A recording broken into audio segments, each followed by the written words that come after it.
Greenwood, Oklahoma, 1921. The north side of Tulsa was a prosperous community, exclusively black, because Jim Crow laws prohibited Negroes from living in white neighborhoods, where it was said more than 3,000 Ku Klux Klan members resided in the area. This Monday marks 100 years since the Tulsa Race Massacre of 1921. One of the bloodiest outbreaks of racist violence against Black Americans. How much do we really know about America's history? That is a question more people ask themselves this week. Bodies of the victims were never recovered until now. 100 years later, a dozen wooden coffins have been discovered in an unmarked grave. The loss of life and property is still impacting descendants of Greenwood. And while the massacre in Tulsa is often described as a riot started by a white mob, just how organized the attack was and to what extent the government helped is still being debated today. My fellow Americans, this was not a riot. This was a massacre. We can do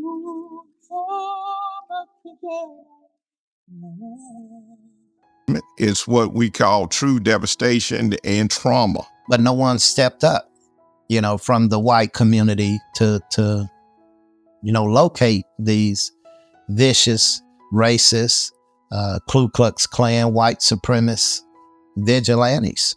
Tell me the truth. Berean Scholar. Berean Scholar. Berean Scholar. Waking up the people of the Most High. Got the knowledge to destroy the lies. DNA history, open eyes. Walk into the darkness and turn on the lights. Wake up, wake up, wake up, wake up, wake up, wake up, wake up, wake up, wake up. It's the Roaring 20s. The country is flourishing. Some African-American communities are prospering, like the residents of Greenwood in Tulsa, Oklahoma.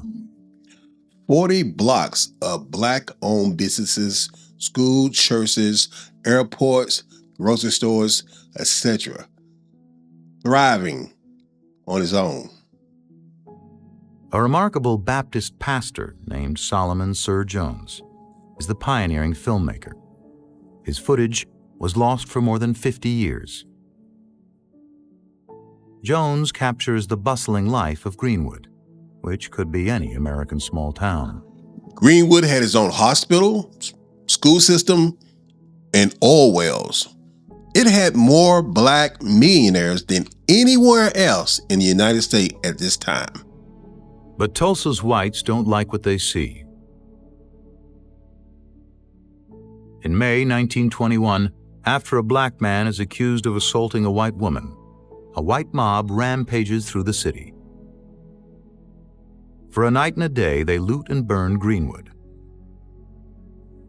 A Fox News crew captures the only surviving footage. It is the bloodiest racial massacre in American history. Today, we'll talk to a descendant of the survivor of this Tulsa massacre and find out some truths that history didn't tell us. And that's coming from my heart. I'm honored to be on your show, and whatever questions you have for me, let's get to it, because you never know the effect of your testimony and what it's going to do for someone that you may not know. All right, welcome. Those of you who've been following this channel out, first I want to thank you. Please like, share. We want to make sure that we get everybody opportunity to hear these testimonies, because you never know who's listening. If you saw the series last week, I played a video, and I'm going to play it right now. What's going on, people? This is your man, your boy, Cleo Harris Jr. What's up, Facebook fam, YouTubers? Of course, everybody know me from Kill Racism, Not Me, T-shirt ministry that I run here in Tulsa, Oklahoma. Quickly, I just wanted to talk to you guys about something that God has put on my heart, and I got to share it. I got to share something that is really important, not just to me, but to Black America and white America. And in sharing this, I had opportunity for one of the brothers who follow us, who gave me a call and said, "Hey, I didn't know you knew Elder Yakua." I said, "Elder Yakua?" I said, "You had him on your show." I said, "No, that's a testimony I had a long time ago." And he said, "Oh, he's a brother of mine, he's a friend of mine." So he gave me his phone number. So we got him as a guest, guys. So let's welcome him to our show. Elder, are you here? I'm here. There we go.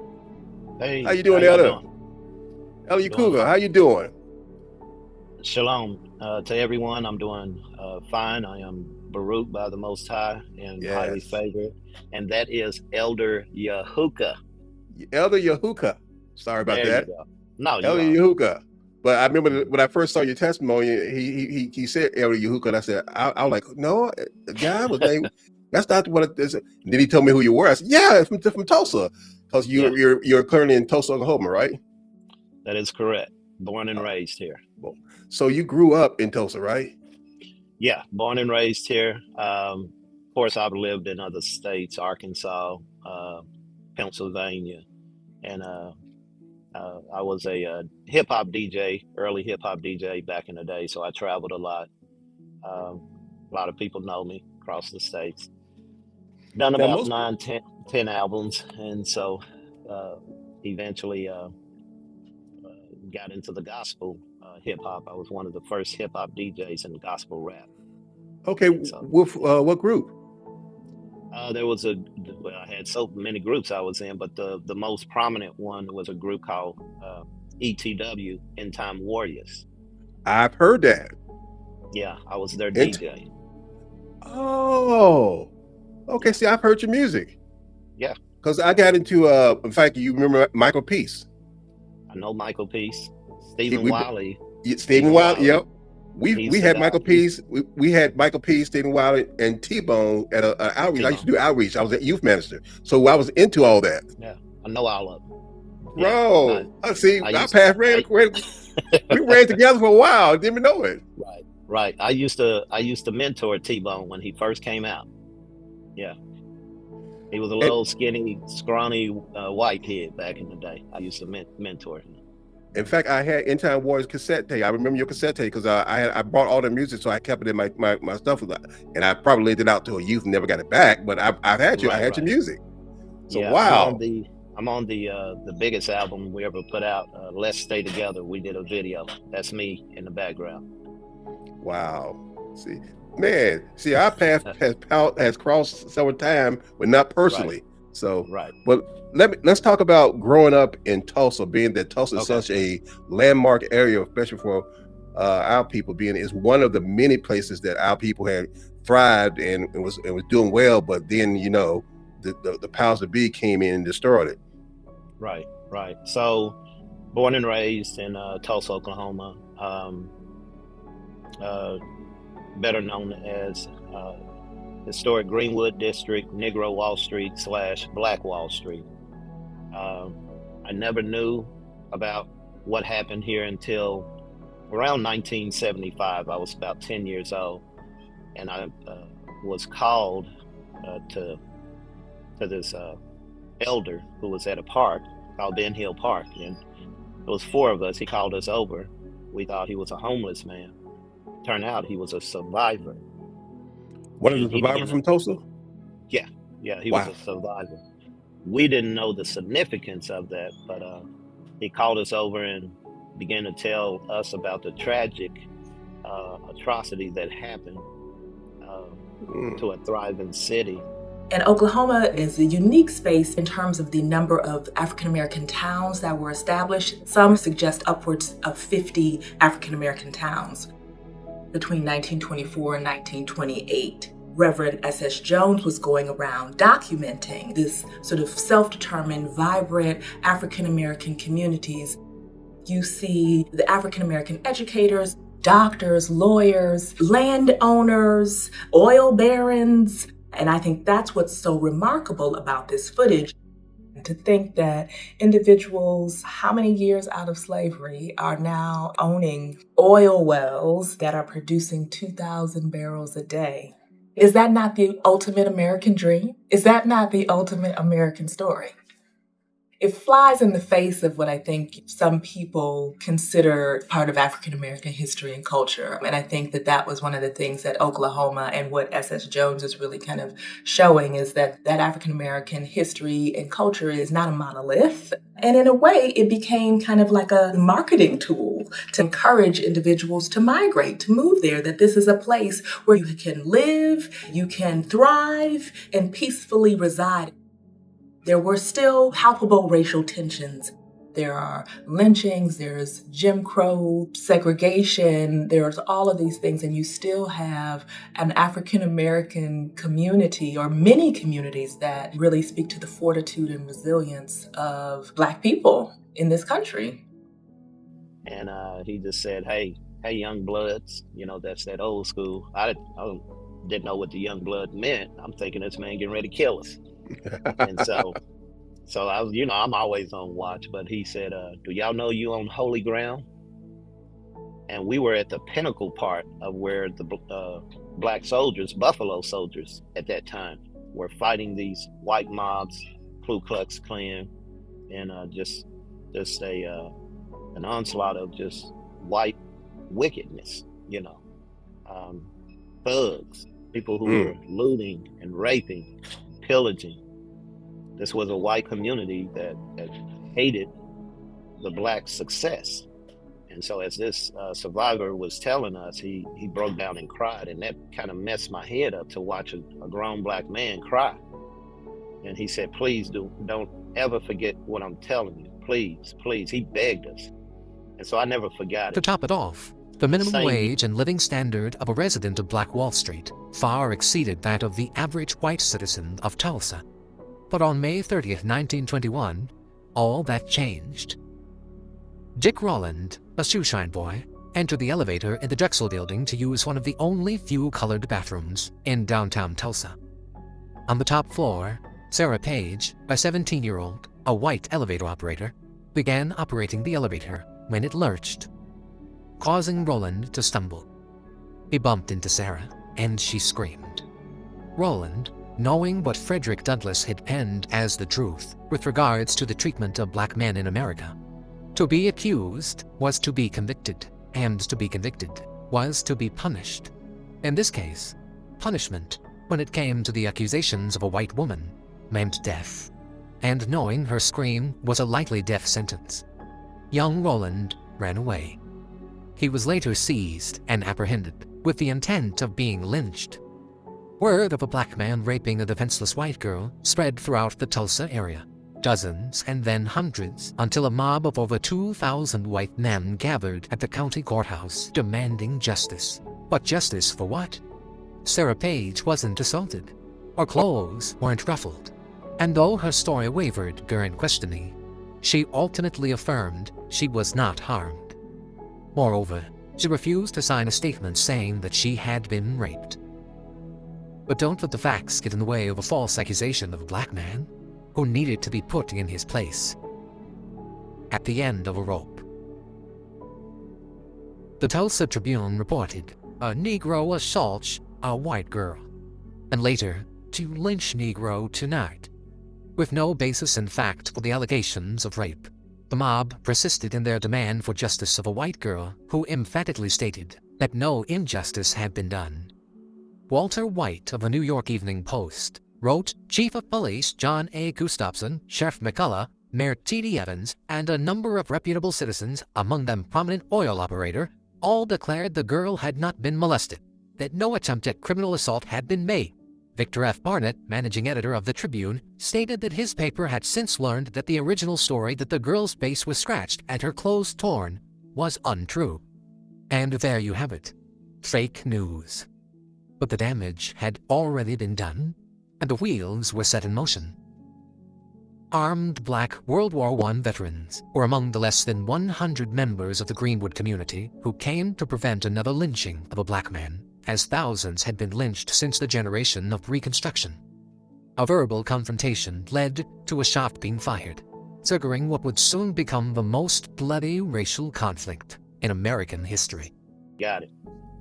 The same year, at Mount Vernon AME Episcopal, right in the heart of Tulsa, one of the churches that was rebuilt. My great-grandfather, who was a race massacre survivor, saved 2 of his sisters and got them out of Tulsa, and they end up in Taft, Oklahoma, which is a whole nother story in itself. But that same year, I never forgot 1975, because that was the year my grandpa passed away in a historical church.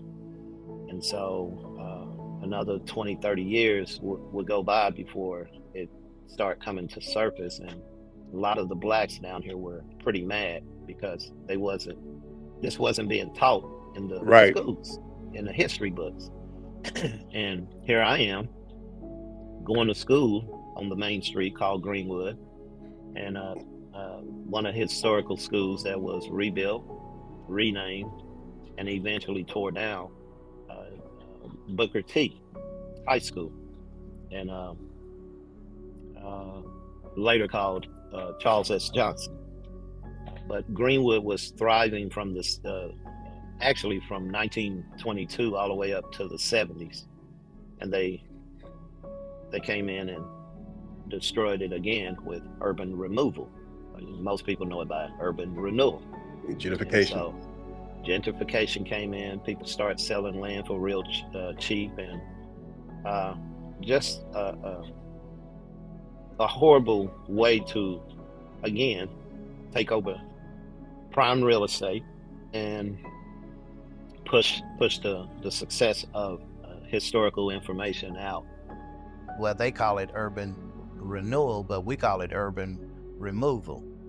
So this is a strategic plan to divide the Black community once you destroy it. And they came in with urban renewal, eminent domain, and they pretty much shut up Greenwood. You put obstacles in the way that are negative to discourage a community. There's nothing good about gentrification. And erase, from our history once again. And so they didn't just destroy our community in 1921 one time, they destroyed our community a second time, which was bigger and better.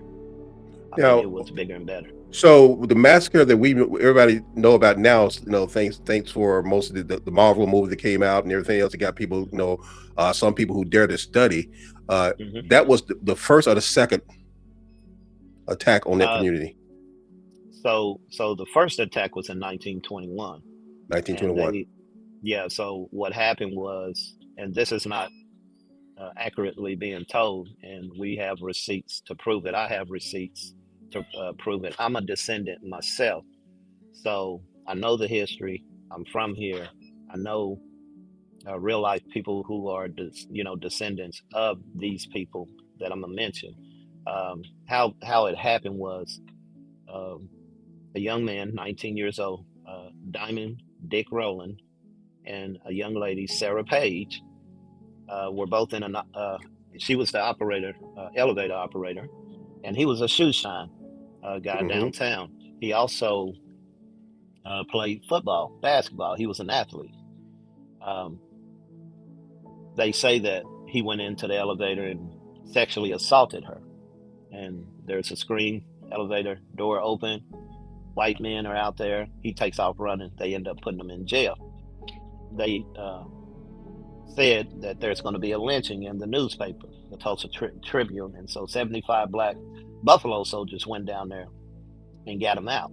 And a shot was heard. No one died, but a shot was heard. And that's when the riot began, which turned into a massacre. But what people don't know is Dick Rowland and Sarah Page were a couple. Wait a minute, because I've heard that story about the two in the elevator. So they were a couple. They were a couple. And the descendants of Dick Rowland live in Chicago. They came to my store.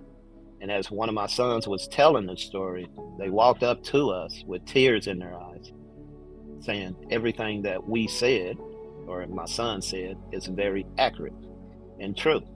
Now, how we know it's true, I know one of the descendants, or two of the descendants that live here. One of them is a granddaughter.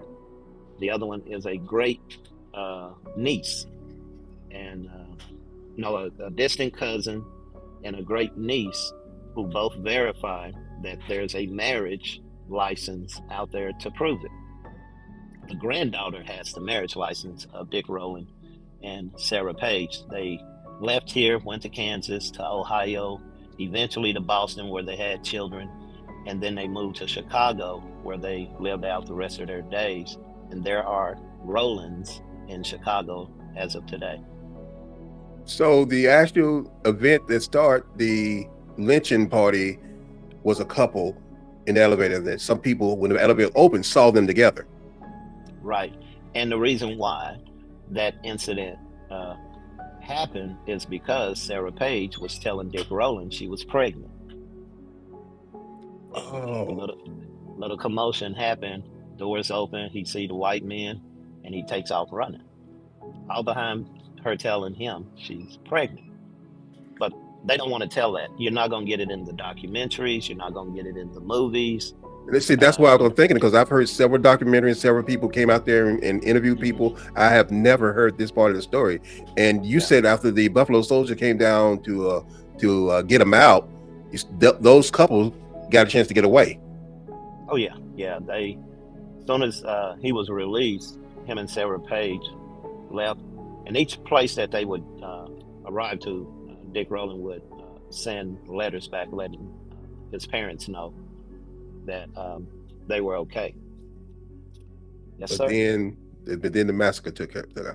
Yeah, as they were getting out of here, the massacre took place. They came across the railroad tracks. 6-7 planes were used to bomb and decimate this whole entire 36 to 40 block area. That's about 4 miles circumference. And I mean, when they burnt this place down, they burned it down. I mean, it was rubble. And so, yeah, it was horrible. I mean, dead bodies in the street, black bodies being thrown in the Arkansas River, flowing down the river by the hundreds, unmarked graves, bodies buried under the railroad track today, bones found in the baseball field today that they built over. Right now, they are doing an excavation of other bodies in one of the cemeteries where they had already found 15, 16 bodies before. Now they have additional bodies that they're presuming. Excavations are underway again today in search for possible victims of the 1921 Tulsa Race Massacre, and that includes exhuming some bodies for a second time. The first excavation happened in the summer of 2021. 19 bodies were found in Oaklawn Cemetery. Forensic teams are looking for viable DNA samples. They will also search untouched parts of the cemetery. During the Tulsa Race Massacre, hundreds of homes and businesses in a district known as Black Wall Street were burned. As many as 300 people killed. Tulsa wants to help bring closure to families.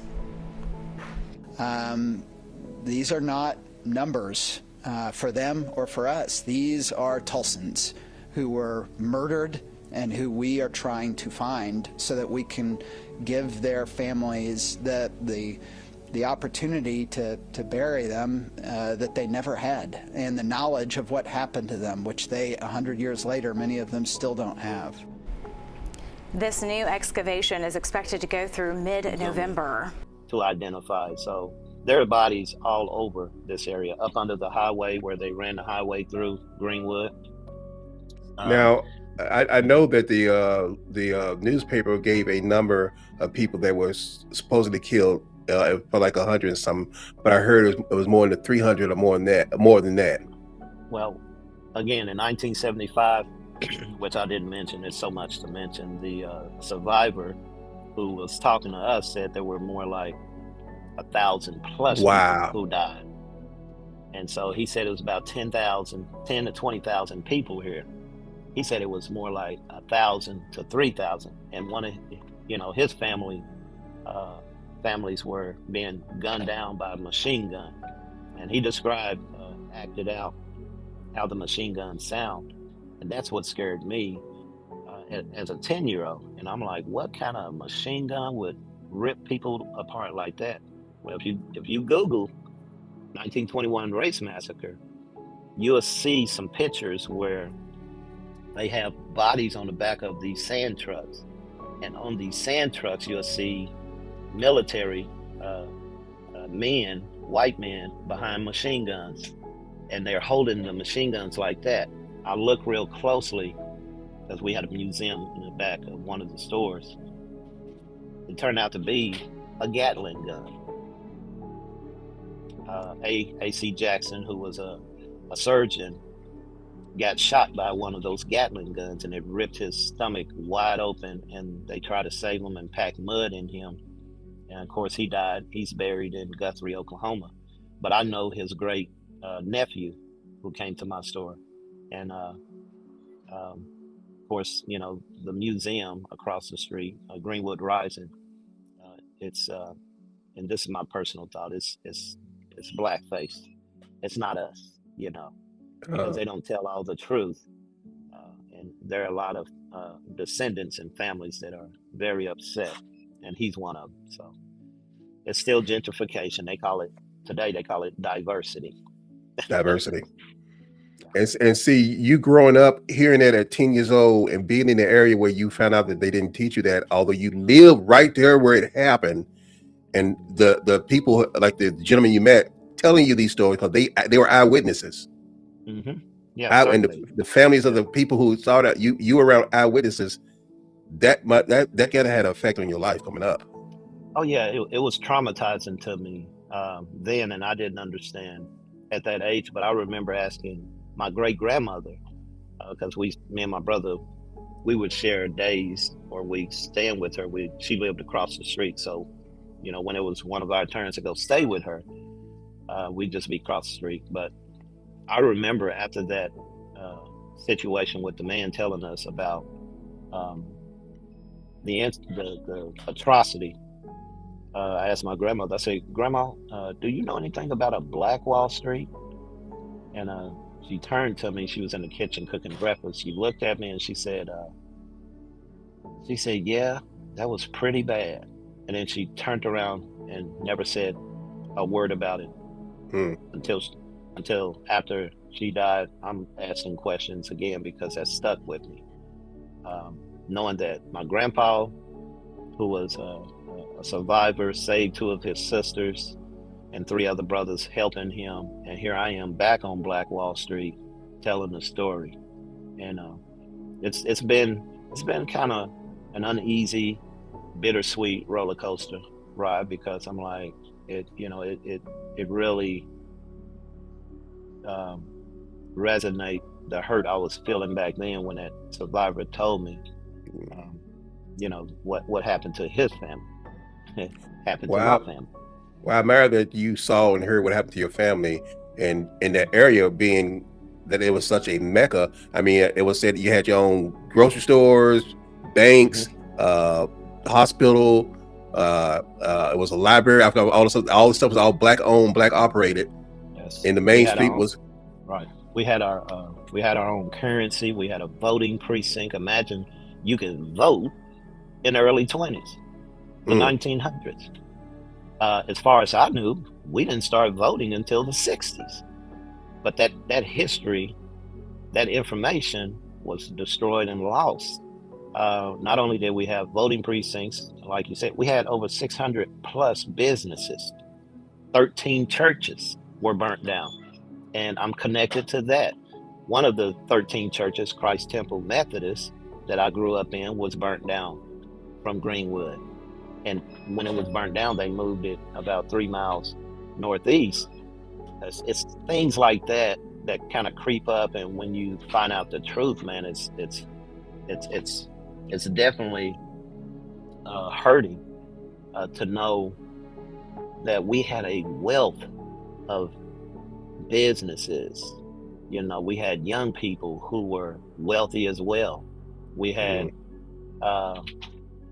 the first transit in America started right here on Black Wall Street, we had a bus transit, which was owned by a black man and a co-owner by a black man. But we had planes. We, believe it or not, we had our own airport. I mean, we had everything. We didn't. The money turned over about 38 times. 38 times. Haircut and see that same dollar. And his mama could send him to the grocery store a few days later and he'd see that same dollar at the grocery store. My father said a dollar would roll over 30 or 35 times between Archer and Greenwood and Pine and Greenwood. The dollar never left the community 30 plus times. It took a dollar over a year to circulate out of this community. The dollar circulated in North Tulsa, 30 times before it left North Tulsa. That dollar had to be going somewhere to turn over that many times, but look at all the different businesses that had to turn over.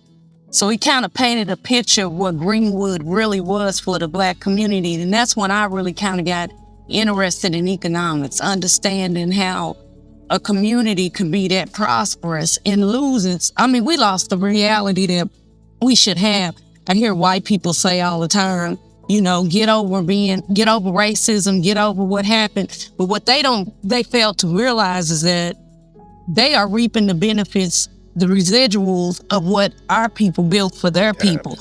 38, Wow. maybe more. 60% of the businesses down here were ran by Black women. And today, the one who can manage not only the house, but paying bills is our sisters. They manage well. So imagine, what they had back then. There are pictures that are at the library, the University of Tulsa, where I graduated with a BFA, Bachelor's of Fine Arts degree, 2 degrees actually.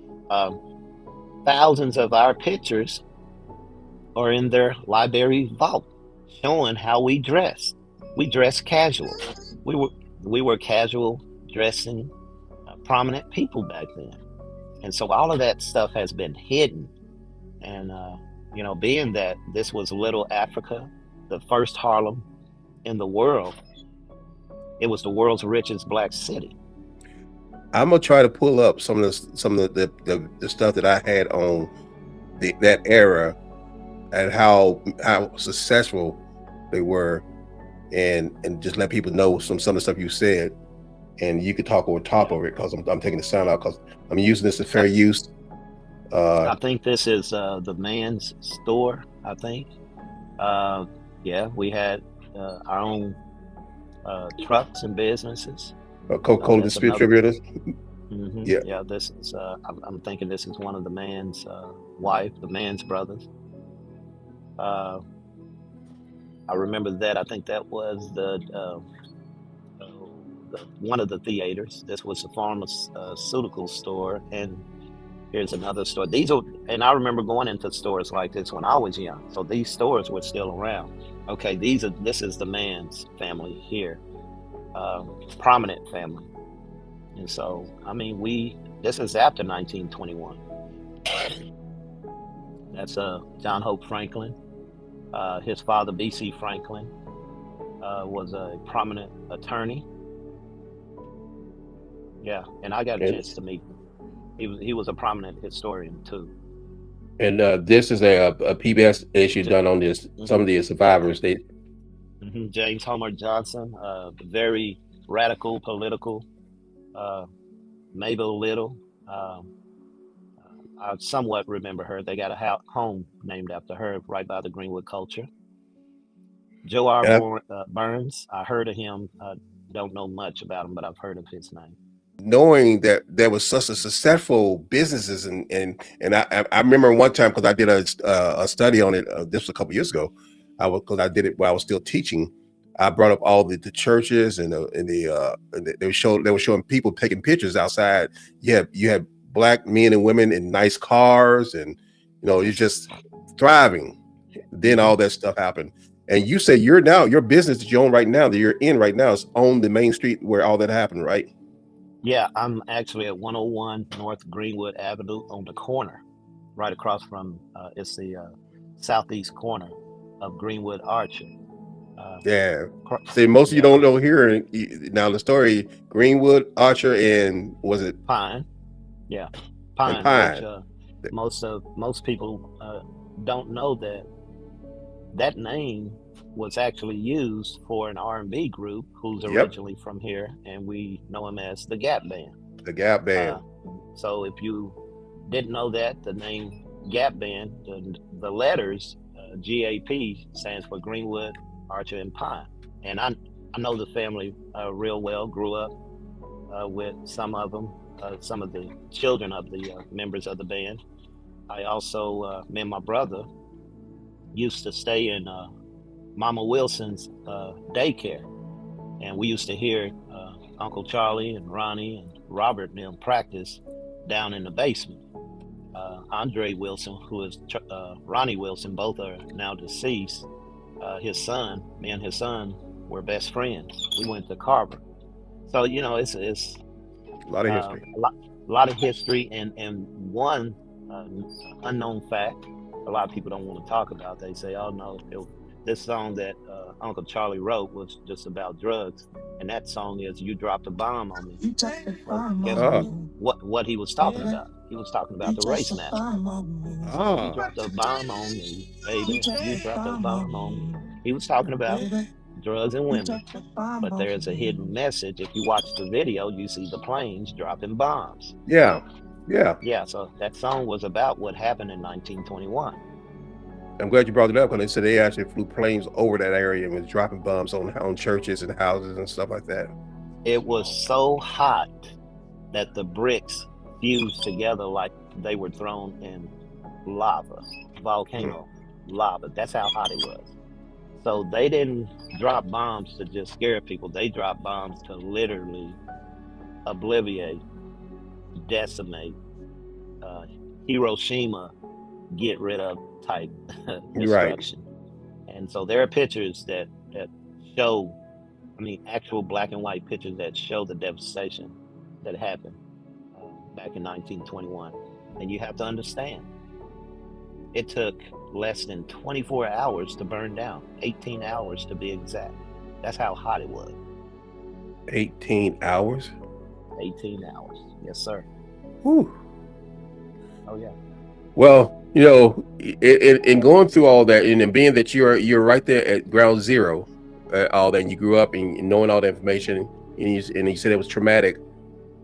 I know I grew up in Jackson, Mississippi, and all the stuff that happened in my area. And one of the episodes, I shared, I grew up a block from Medgar Evers, where he was shot down. My house was a block from that house, and I didn't know at the time the people that was involved with his movement in his office. I knew their grandsons. I grew up with them, and we sharing these stories now, saying that wow, all that stuff happened around us. Like you said, all that stuff happened around us, but nobody told us while we was growing up, while we were young. So we went to church, went to school, but nobody told us. You think that they would sat down and say, hey, this is what happened to your people, and this is what your people went through, just for you to have better lives now. Mm-hmm. Well, the reason why our people were wise not to tell us is because they were afraid that it would reignite another massacre. If you look at 1919, for instance, Red Summer, that was a horrible year for black towns, cities, from Washington State in the Northwest all the way down to Rosewood, what happened down there in Florida. I've had the Rosewood family come by my store, and really, that was yes. Yeah, I've had people from the, nieces, great nieces, granddaughters who are descendants, and that touched me because I remember the face of that lady out of Rosewood. She said, "You guys have buildings. We only have gravel," and she was just crying. And I, went over there. And wow, they have not rebuilt anything, huh? There's nothing but gravel. You don't even know it's there unless you're a descendant. But everybody wanna make money off of Rosewood, the story, especially Tulsa, Oklahoma, 1921 race massacre. Everybody even our own people here has made a lot of money. And I liken it to prostituting the buildings. You know, we ourselves are our own worst enemy. And it's really sad. It's, you know, it's hard to tell your people, hey, look, you're the people. We're the people of the Bible. And yet watch them continue to play into the hands of their enemy by selling out Yes. for 30 pieces of silver, as I say. Amen. Amen. You're right. So, yeah, this right here, not to interrupt you, but this interview right here, to me, kind of serves as, I mean, you, and I'm not trying to direct your show or anything, but, you know, this right here would probably have to be a part 2 to get into how I got down here. That's a whole nother testimony, in which I would love to share that. And I don't mind you sharing the information, because information is free. Education should be free. And our people need to know the wealth of information that they brought to these lands thousands of years ago. And I'm talking about the northern tribe of Israel. So I am appreciative and, again, honored to be on this show, to tell this story, to continue the legacy as my sons are here and working with me, telling the legacy. And let me show you this. So we're in the printing room, the production room. And so I have a son that's back there. So this is what the Father has baruched us. And so just wanted, you know, people to see what he has done in giving us favor by being obedient. And so that's why I said it, you know, we're going to have to do a part 2 to get into my awakening. But, you know, this serves as a tool and testimony in guiding our people to the truth of who we are. A lot of people didn't know why we've been oppressed, why they didn't like us excelling like we do. And because of who we are, that's why we excel when we came together. And that's part of coming to our awakening. Right. And you know, it's a little deeper.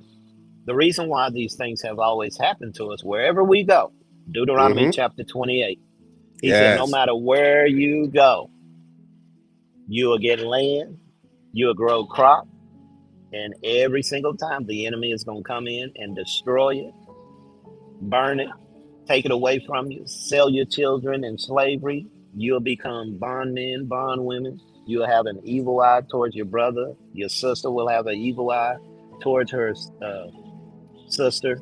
And the biggest clue is you'll be hung on trees. Well, what's that today? Lynching. So I liken Deuteronomy chapter 28 to the identity chapter. Well, it says there in verse 46, there's going to be a sign and wonders. It's going to be a sign showing that he's going to mark his people if they're disobeying. If they disobey, there's going to be a sign on you to show that you are my people who disobeyed. Right. Yeah. So we're those people, and like I said, you know, if however much time you have, or we do it in this one recording setting, I can really get into the great awakening of how I came into it. And it wasn't nothing but the Father. No camp, no preacher. You know, I've spent 35 years in the ministry on the Christian side, the secular side. And, you know, where I'm at now, I wouldn't change it. I had the word, I knew the word, but I didn't have the identity. Yes. And that's the part that our people need. Those that are still stuck in Catholicism, Christianity, the religion, they're warring with themselves about their true identity. And when you can keep it in its simplest form, you leave no room for doubt. Yes. Ask the question, who am I? Oh, this is who I am. Oh, I'm the chosen one. I'm a royal priesthood. I come from a royal bloodline. And that's how the descendant of Abraham, Isaac, and Jacob. Yeah. So, yeah, it's awesome to walk the walk and talk the talk. Well, brother, I'm glad you had the opportunity to do this one, because like you're right, we're gonna have to do another one, and we'll do another one for the Great Awakening. But for people who've heard version of our history, you've heard versions of Wall Street and Tulsa, Oklahoma Massacre, and I hate when they use riots, because riots used to say that it's two people going at each other. That was one group of people. That was the one group of people annihilating a black community. Mm-hmm. It wasn't right. I like to say it this way. First of all, I was in a riot. I know what a riot is. I mean, I was smack dab in the middle of a high school race riot, and it was few men, young men, and the rest were women fighting, and them sisters threw down in a riot, a real riot. This was at an all-white school here in Tulsa, Oklahoma. High school was a Memorial High School back in 1983, and yeah, we were fighting, and we won, but nobody died. Exactly. That's a race riot. A race riot, nobody died. We again fall into this simulated mindset program to think a riot means someone died. And so most Europeans or white folk here, they're okay with you calling someone getting killed a race riot, because it leaves no responsibility. Exactly. And so, you know, it makes them feel better to know that, hey, people got killed on both sides. Well, no, you guys massacred a lot of black folk, and you can't call that a race riot. And so we have to get out of that docile, assimilated, colonized mind and call it what it is. That's manipulation. You guys raped, robbed, and pillaged us, and murdered us, and no one went to jail. No one went to jail for this. Not one person. All the property, land, and businesses destroyed, thousands of lives gone, and not one person. Gone. Some children back then never saw their father again, ever. Well, brother, I thank you for taking time to share this with me and to give me this opportunity to talk about the history of where you're at right now, being right there in the middle of ground zero of one of the places where our people were martyred. And I wanted to, number one, we will do this for part 2, because we're gonna get into the Great Awakening. That's the ultimate part. Coming through all the stuff that we came through as a people, but yet and still we still clinged on to seeking the Most High. And then at that time we called him God, and we went into the auspice of Christianity. And it's funny that when me getting into outreach and all stuff, and I did several street outreaches and used all your music and the bands I used, because we were trying to reach the people in the streets. And and then you and I get a chance to meet like this. But thank you again for coming. I would just want to say, everybody else who's watching this, I hope you learned something that you didn't learn before, because they're not going to teach you this in school. Please leave a comment and share this. Any last word, brother? Well, you know, for those that are led to listen to this show, this particular episode, know your history. Yes. Black Wall Street, Negro Wall Street, historic Greenwood. This is your history. We're all connected. As brother Pastor Durrell has said earlier, about even us crossing paths with the music. We're all connected. Yes, we are. We're all connected some form of fashion.